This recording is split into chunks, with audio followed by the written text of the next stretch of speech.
embodying, organizers say, vitality and hope. Now, once in action, players, well, they are just trying to keep cool in the scorching Japan heat. It is so humid out there and temperatures are in the 90 degrees. Now, besides the fanfare, the thrill, success, and let's face it, some failure, of course, that come with the Olympics, this time around we are dealing with daily COVID testing. At least 2 Americans have tested positive for the coronavirus, cutting their games short at this point. And this week we've learned that Olympic organizers face a shortage of COVID testing kits. And now we've learned that starting tomorrow, they're going to get a large number of kits sent to National Olympic Committee so that they will have them for those daily testings through the duration of the games. That's the very latest from Tokyo Plaza in Universal City. Guys, back to you. All right, Lolita, thank you. Now more on that epic moment with tennis star Naomi Osaka. The world watched as the Olympic Flames journey came to an end. It's always a mystery up until the very last minute on who will have the honor of lighting the cauldron. NBC4's Conan Nolan joins us live now from our News Operations Center with more on this Olympic tradition. Hey, Conan. Hey, well, this was a surprise. It always is a surprise, frankly, as you just pointed out. But this is a young woman who left Japan when she was 3 years old to learn tennis here in the United States. But she was back and will compete on behalf of her birth country. It is a closely held secret until the moment that formally brings the Olympiad to life, as the Olympic flame, first ignited in Greece, then having traversed the globe, is used to light the stadium cauldron. Normally, the final honor goes to an athlete of past glory for the host nation. Such was the case in 1996, when the honor went to boxing legend Muhammad Ali at the Summer Games in Atlanta.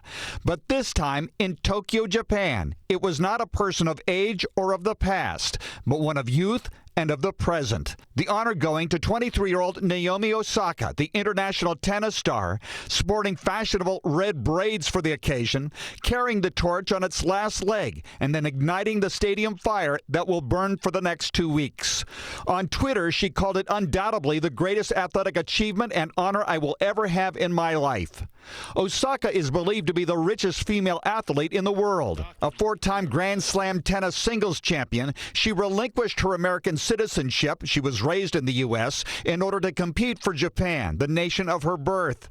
She's an international figure, and not just because of her ability on the court.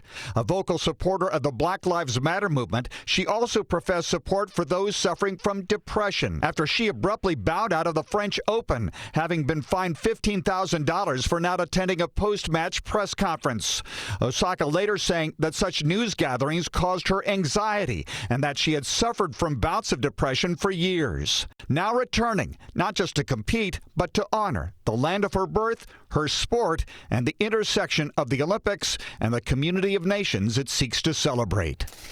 There's one other element to all this. Remember, Japan has the lowest birth rate in the world. It is an aging population. So some say it's not a surprise that in celebrating the start of the Olympics in Tokyo, they wanted to showcase youth and diversity, something that is in short supply in that country. I'm Conan Nolan, NBC4 News. All right, Conan, thank you. And because of the Olympics coverage here on NBC4, coming up next, we're going to bring you a special Olympics edition of California Live at 3 o'clock. Then it's the NBC Nightly News with Lester Holt in Tokyo. Fred Rogan and the Olympic Zone starts at 4, and our primetime coverage of the opening ceremony begins at 4:30.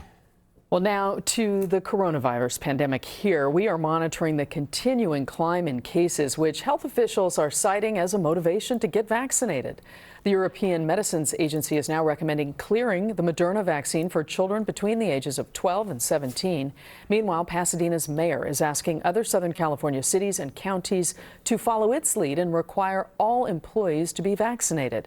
But a new poll finds those who haven't received the vaccine doubt they ever will. More now from NBC4's Patrick Healy. With COVID hospitalization in LA County now 645 and growing, Providence St. Joseph Medical Center brought in construction crews to expand the only recently closed COVID ward in anticipation of needing room again for more patients. Nurse manager Chris Rice told NBC News, just feels like we're going backwards. As many as 50,000 Angelenos are getting a COVID test every day. On average, 2,600 of them now test positive, and about 500 of those positives in people who have been fully vaccinated. 6,520 the number to date. That 1 in 5 new infections is among the vaccinated, was confirmed yesterday.